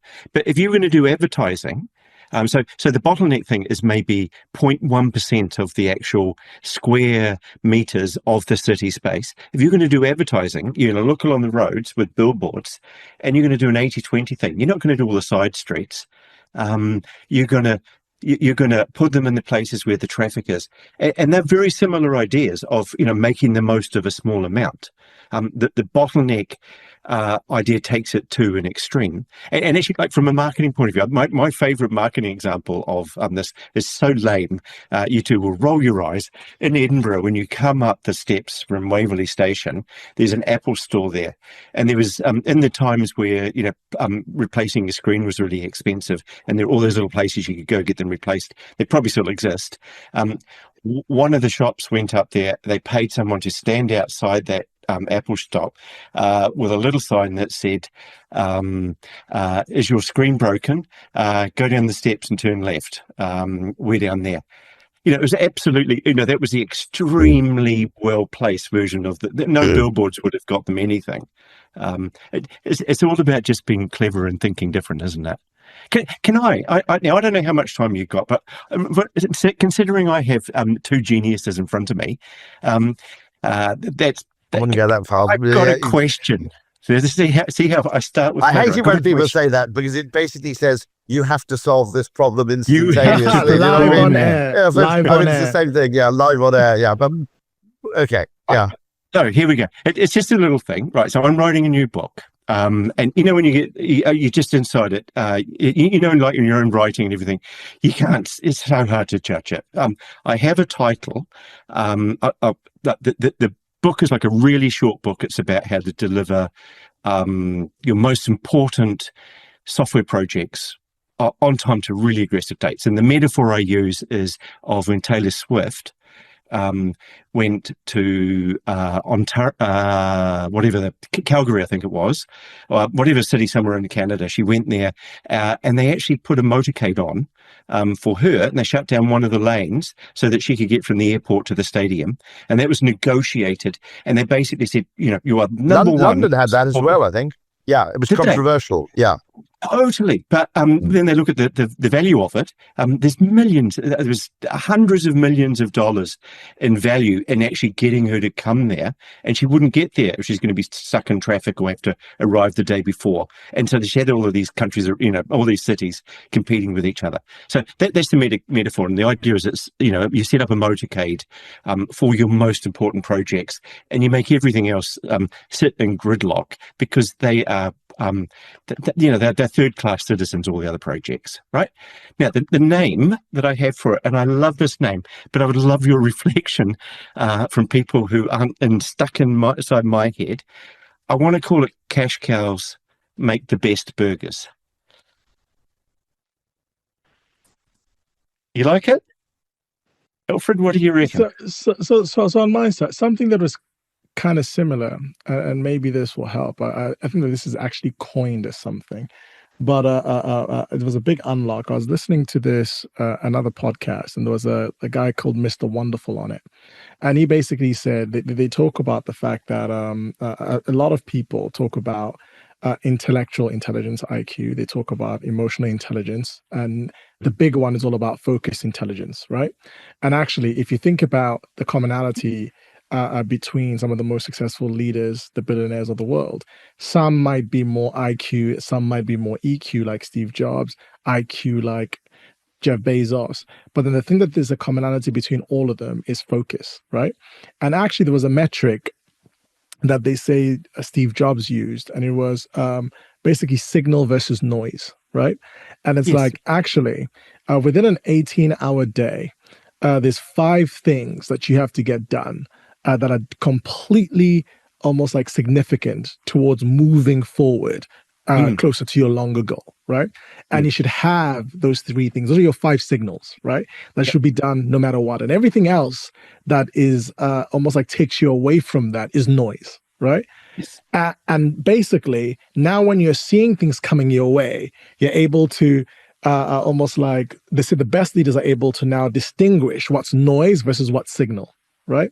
Yes. And I think that's effectively the thinking that you're looking to establish, right? It's like, what is one thing? What's in one pile? What's in the other pile, right? Yeah. What's gold and what's shit, right?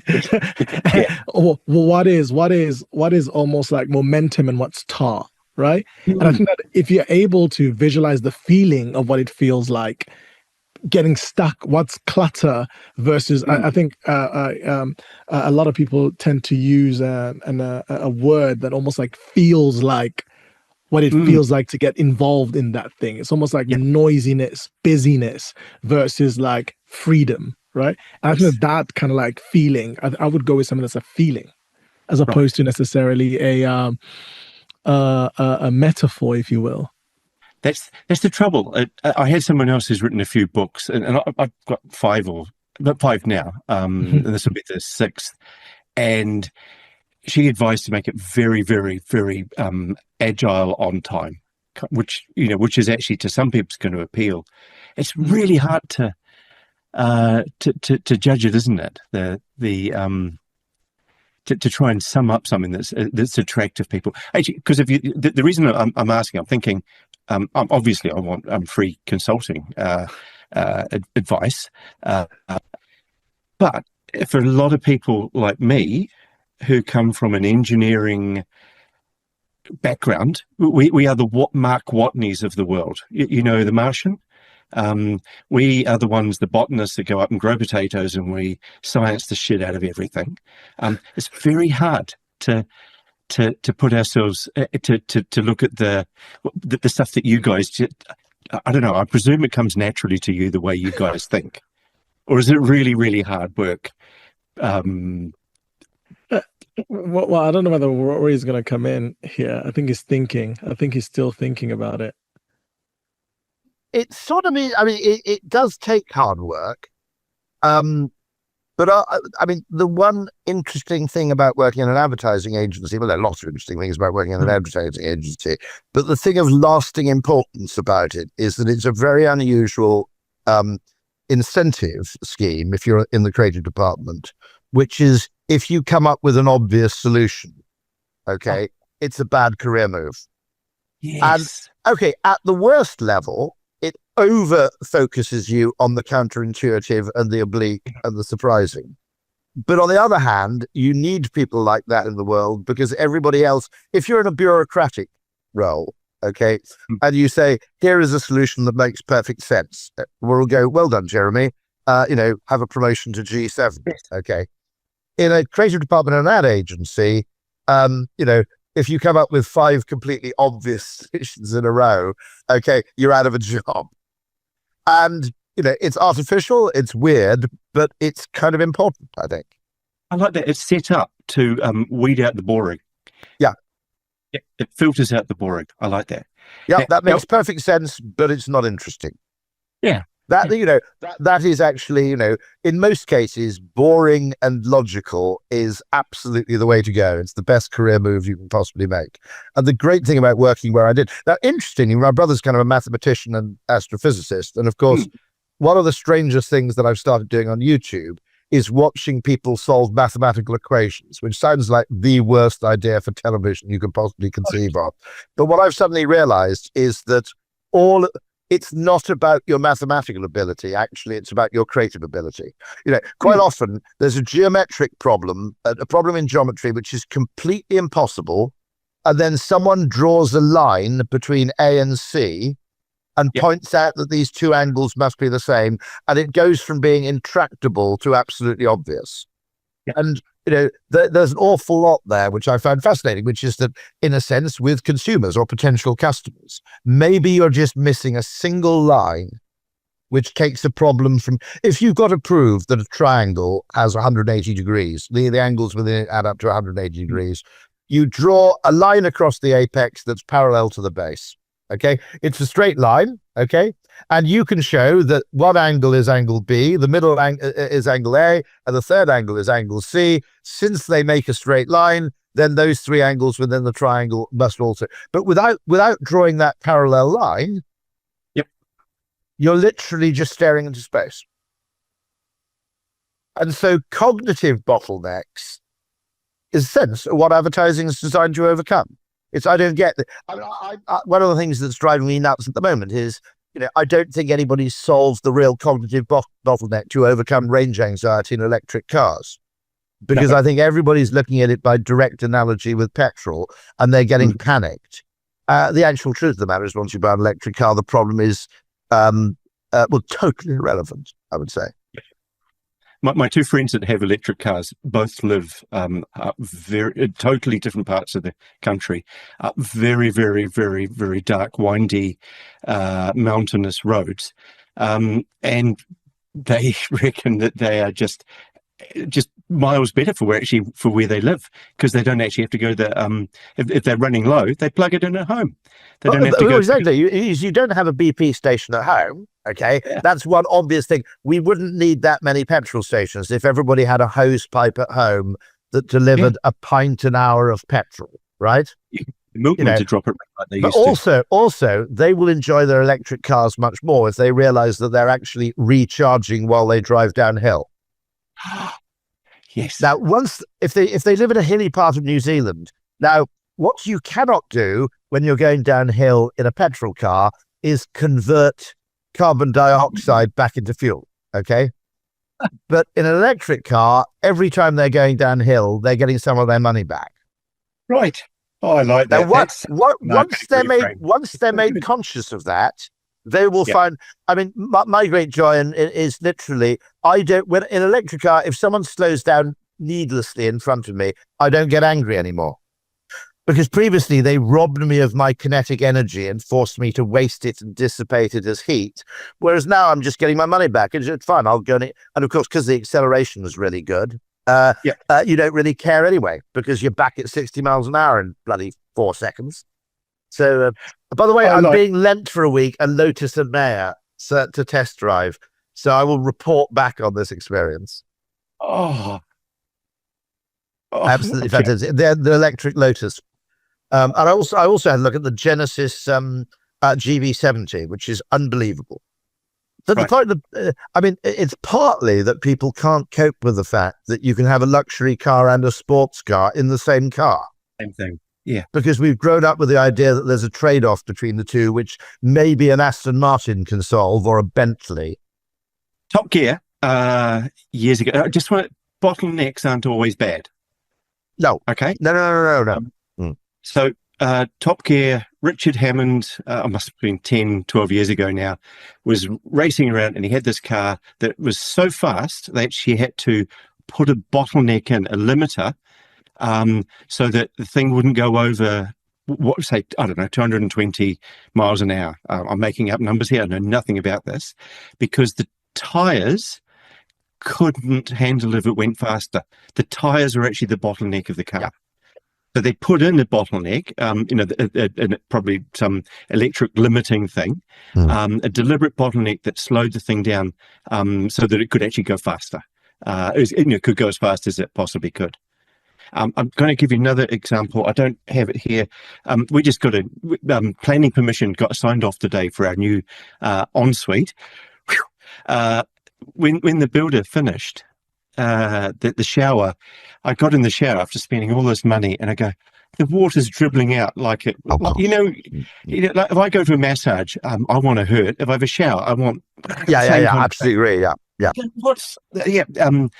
So I rang the builder and he said, I'll send a plumber around. They put a little restrictor in the shower, and you can't remove it, but the plumber can remove it and it will let the water flow faster. Plumber turns up and says, oh, yeah, that's a safety thing because of some weird circumstance that will never work in this place. But there was a bottleneck deliberately put in as a safety mechanism. And then he removed it and the whole thing went faster. And if I'm being open and honest, I have a bottleneck in my tummy. I had bariatric surgery about 4 years ago, and they effectively put a bottleneck in there so that I couldn't consume as much food. It was almost like a much nicer version of wiring my mouth shut, but it does another thing. It's not just a physical restriction or limitation or constraint. It actually turns off the voices in your head. Yeah, kind of like Ozempic does. It has that same. So it's both psychological and physical at the same time. It's both. Yeah. And just so you got, I got one other thing I want to tell you. I have this list of things that I must share with the world. This one, the thing with bottlenecks is it's actually all around arseways the way that people like me think about it. And I only just realized this. The perfect analogy for bottlenecks, and when you know you have them, actually not the analogy, is that the problems don't happen if your organization runs at the speed of your slowest bit. Everything's fine. It happens when you try and run your organization faster than the bottleneck. And the analogy is it's like when you remember when you were a little kid and you were running downhill and suddenly you started running faster than your little legs could carry you. That's what happens when you don't manage your bottlenecks, because everything else tries to go faster, and you end up tumbling over and falling over, breaking your nose, scraping your knees, and so obviously, if you were running as fast as your legs could carry you, you wouldn't fall over. You'd be fine. It's trying to go too fast. It would be like taking off that restrictor in the car. The Richard Hammond car, and then racing along and suddenly the tyres explode because you've gone fast. Of course. That's brilliant. And that needs to be the reframe for bottlenecks, because they're the problem and the solution, but they're actually not the symptom. Yeah. The symptom is all the stuff from going faster. That's all the bad stuff. Yeah, I was going to say, because often than not, when you think about new startups and scale ups, they always, if you think about what Meta used to use, the whole move fast and break things, Mm. or build the rocket ship whilst you're flying it. Those are all analogies that basically talk about removing bottlenecks that are preventing momentum, right? Yes. But if you think about the chaotic nature or the culture within those organizations, sometimes because there are no bottlenecks or the right type of bottlenecks, you're not able to actually almost like preserve what's very important and ensure that people don't burn out, right? Which is super interesting. Burnout, that's the ultimate. I'll tell you how to ruin an organization. Have you ever seen that CIA guide? I think it was for sabotage. Just right. If you want to ruin an organization, get a CEO and who says, "Right, got all these leaders here. And they look a bit relaxed. What I'm going to do is I'm going to give them each a special project that's going to take up half their time. I'm going to take away their assistant so that they have to schedule their own calendar. And actually, you know what? That'll probably do. And then the leaders will all get clogged up. All of their inboxes will get clogged up, full of decisions that aren't made yet. Remember, for a leader, that's the most obvious, visible thing. And then all these decisions get delayed. It's kind of like what you're talking about with the councils and you just make it so that the leader doesn't have time to actually do all of the expertise, which is decision making, all the management, which is decision making, and worst of all, they ruin their family lives, and they burn out, and their partners leave them. By the way, IT has facilitated a lot of this stupidity. Yes. Okay. Yeah. Because in the day, I actually am old enough to remember when most people in the office of any seniority didn't type anything. Okay. Yes. Yeah. Now that was woefully inefficient because very often the typing pool was the bottleneck. Okay. Yes. Now, I'm not making this up. In Ogilvy in the 1970s, people I've spoken to who went to Ogilvy in the 1970s said the shrewd career move was to spend an hour a day Terry Thomasing the typing pool, which is you go in and go, hello. Right, okay. And you'd charm the typing pool and bring them presents because then you could get things typed faster than your colleagues could because they liked you. Okay. Yep. Now, the typing pool that was inefficient. That was ridiculous duplication of effort in one way. But now you have senior people doing their own calendar management or doing their own timesheet. Okay, and it looks wonderfully efficient because you get rid of people who are generally an overhead. Yep. But the productivity of the people who actually add the value has now gone down by 50%. If I mentioned Angela, with Angela, it was when I started working with her, the Hermit Crab, Angela, Woman of the Year, etc. When I first went there, the obvious thing that she needed was either a PA or a Leo McGarry, the West Wing, the chief of staff. Yeah. And we had to sneak in a chief of staff disguised in another role just so that it could take a lot of the management stuff off her. And then suddenly she was able to do so much more. She had time to think, and so much of her time was thinking, how do I grow this into the next hermit crab shell? How do I do that 20 times? There was always a bottleneck, debottleneck, bottleneck, debottleneck. But to get a chief of staff in, it involved skullduggery and sneakiness. But then 3 years later, everyone in that position was saying, I need a chief of staff, because they could actually see the difference. But you can't see the difference if you're not as old as, I think you're a couple of years older than me, Rory. And it's horrifying, isn't it? My hero, Ellie Goldratt, said, when you've reached that age when you bend down to do up your shoelaces, and when you're down there, you think, oh, is there anything else I can do while I'm down here? I think I've reached that age, and I've just completely lost what I was going to say. No, if you've not got the experience of seeing what it was like to have assistants, it's very, very, very hard to come up with a logical explanation that, I'll get more done and I'm the bottleneck, and therefore everyone will actually benefit, and the whole organisation will run faster. Without people, it's quite a big mental leap for people to make. Very, very interesting indeed. Yeah, I mean, I think that's been genuinely catastrophic. In other words, what we've generally done is we've replaced people who are support staff with HR, legal compliance. We've replaced them with bossy bureaucrats. And it's a double loss for people who actually create value. If you're a hospital consultant, you've got fewer orderlies working for you, and you've got more assholes without a medical qualification bossing you around. You want a Bottleneck story about orderlies? Or please. Yeah. All right. There was I wish this was my story, but it was the CEO of 3 hospitals somewhere in the east coast of the UK. It was at a conference, and I think his name was Michael. Who knows? He pops up picture on the on his slide deck there, and he says, "This is what it cost to increase ophthalmic surgery by 23%, the productivity." And there's a picture of 2 chairs, and he said it wasn't actually these. These are my kitchen chairs, 2 of them. In the real world, back in the hospital, I went to visit the ophthalmic surgeons, and I was sitting down talking to them, and they're saying, "Hey, look, we're really, really, really busy." And he goes, "I know you're busy, and I'm worried about that because your job, you can't be tired. And I don't want you guys, and you're currently working 110% of your hours." And they go, no, we're fine. And then one of them says, "It's actually okay because we get a lot of breaks during the middle of the day."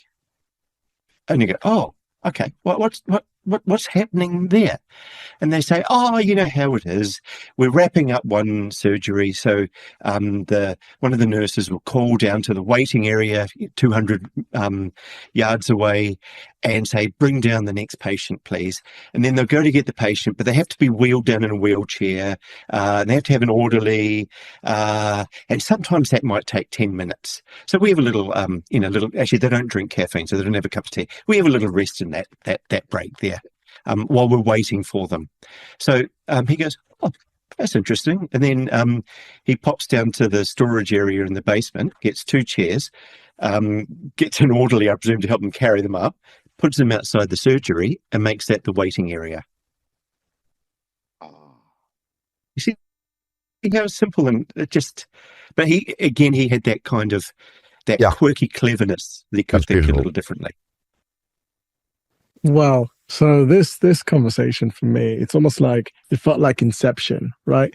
A bottleneck within a bottleneck within a bottleneck. And I think that we've probably have definitely throughout this conversation, I just wanted to almost like sit down, experience it, and make sure that the listeners got the time to listen to both of you geniuses speak, right? Because if you just think about where the world is right now, and we were just talking about bureaucracy and the fact that actually, often than not, movement happens at the top, at the bottom. The middle is often people trying to justify, or individuals or societies trying to justify their worth, right? Which actually deters us away from what's supposed to actually be doing, right? And I feel like if you have more people, not just focusing on the individual worth, but think about the bigger picture and how them as a vehicle within this wider system is actually contributing towards the direction that we're going into, then I think the society will move further a lot quicker, right? I think that there will be more innovation. I think there will be more growth. And I think we talked about the importance of abundance, right?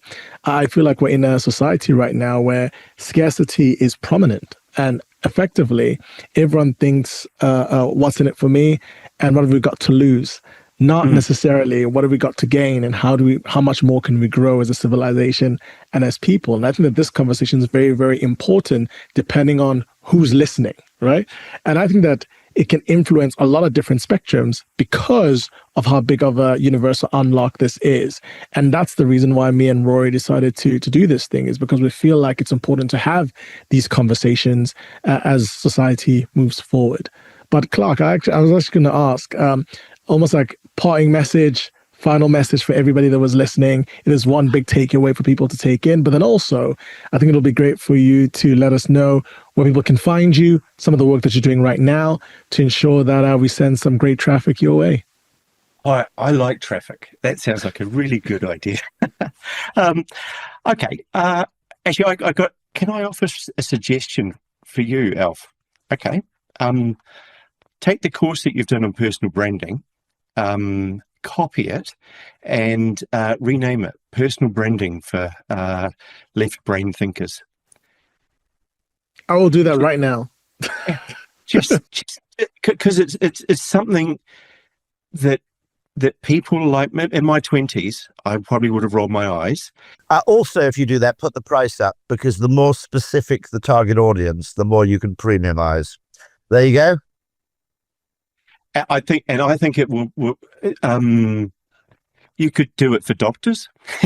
You could have the same content, but it's like I was at Nurofen for back. I actually went and I heard this from Rory. You know how I went and I had a toothache, and I went there and I was looking for Nurofen or it was ibuprofen, and I wanted one that was specifically for sore teeth.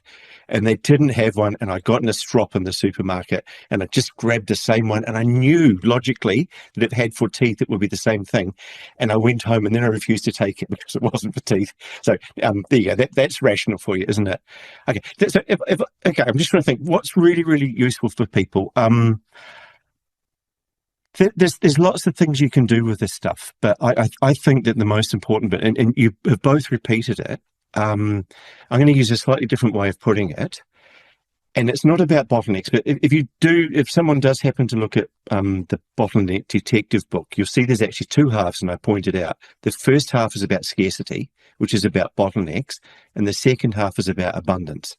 And it's all the same, very short story, but at the midpoint, the manager involved suddenly realizes she's been trying to save a lot of money. And now they've debottleneck and they've got more money coming in. And it takes quite a movement for her to switch from trying to save because of the scarcity to be in the abundance world. And if there's anything so the analogy I have is when people are walking along the street on a rainy day, they look down and they look at the footpath and they try and keep the rain off and they don't look around. That same street, a couple of days later when it's sunny again, they look up and they're looking around. And that's how I think there's that scarcity. It is actually a physical thing. You're not looking around. But then if you can just figure out how to lift up and look around and see that bigger, wider world, it's almost the opposite of like with one of those, the good cameras you have where you can focus in and you can get that bokeh effect and blur out everything else. Sometimes you have to do that and you focus in and find the bits where you have to focus literally your attention, because they're the bottlenecks, whatever way you think of a bottleneck. But sometimes you have to unblur the background and make sure that you can actually go wide angle and just see everything.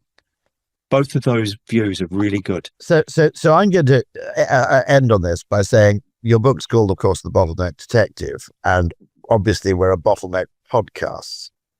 But yes, the word detective is also inordinately important here, because actually this isn't genius. It's just noticing different things.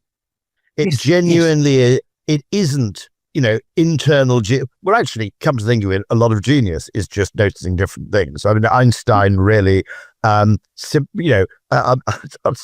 the guy was dumb, right? But he simply asked questions and saw things that other people hadn't seen. Or he looked at things in a way that was fun. What would it be like to ride on a particle of light, for example? And the detective question is all about effectively, and I always make the point about detectives, which is you don't start by trying to prove things. You start by trying to find out. And there's an investigative phase, and then later there's an evidential phase where you have to prove it in court. And what I think business has done is it's conflated the two, which is it said, no, everything you do has to be evidence-based. But sometimes the evidence tells you what to do, and sometimes it's by doing that you create the evidence. So sometimes the evidence drives the action, and sometimes the action uncovers the evidence. And we've created this weird linear, one unidirectional world where everything has to be data driven. But which means you can only do the things the data tells you to do. But what the police would do is they would do things which generate information. Yep. Okay. And I think there's something, I think in a way that if you look at the scientific process, 80% of scientific breakthroughs actually occur through chance observation or inspired experimentation, not through sequential application of, pre-existing information. And I think that, there's a really, really fundamental problem here, which is probably the bottleneck in many cases of discovery is not actually that we're not doing science enough. It's that we're too reliant on what we already know. Yeah, and going back to what we were saying at the very start, and I'm gonna almost like add my words on here about my lecturer marking me down because of lack of Harvard references, right? It's all in the same thinking. That's all scarcity thinking. Where's your evidence before you've actually done the thing, right? And if just to go even bigger, I was having a really great conversation with my co-founder, Michael, about the current state of Britain or Europe. And obviously, we all know that scarcity mindset is the bottleneck that's keeping us where we are. But if you think about it even deeper, and I think that Jeff Bezos was asked, what's the main difference between the US and Europe when it comes to like economical, almost like growth? And it's fear, right? The fear of risk, right? And if you think about where a lot of the money in Britain is either in the ground, so land, or in the bank account or in the pensions, right? Where don't make our money work. We actually need that money to be reinvesting in the future of the country. Right? Well, rising property prices are a massive economic bottleneck, which have not been captured by existing economic models because they don't distinguish between land and capital. Yeah. Okay. That's all down to how you define something will determine what you see. And by the way, the other reason I think detective, by the way, is a great world is that sometimes the breakthrough comes from noticing something really trivial. Mm-hmm. And every case I read about where, the Joanna Yates case, the Dutch guy, they asked him to account for his movements and then he says, and then at, 1 p.m. I went to Asda, but of course you'll know that already. They go, what? All right. Okay. He goes, well, why would we know that already? Well, they got CCTV at Asda. And they asked a perfectly reasonable question. Who the fuck thinks like that? Unless you've done something a bit iffy, right? Okay. Really, really tiny little things. It's like poker. It's the tell. Okay. There's information that's in the public domain. That information, by the way, that's in the public domain is generally pretty worthless. The information that you notice that everybody else ignores, that's the stuff that's really valuable. The dog that didn't bark in the night, which is my favorite ever case of. By the way, I was talking to someone in the British Special Forces, and whenever they go into a situation, they're taught to look for two things, which is the presence of the unusual or the absence of the usual. Like that. So the point is that if you're going into a market in, Iraq or something, and obviously if there's something there you weren't expecting, that's important, but we're very good at noticing that. But if the usual falafel vendor isn't there, that's also something to make you alert. All right. Well, Clarke, I think we should do a bloody second one of these. Because I think this has been absolutely fun. I absolutely loved this, every moment of it. It's lined up. It's lined up. Sensational. What a pleasure. Amazing. Great interview. We'll be back for part 2.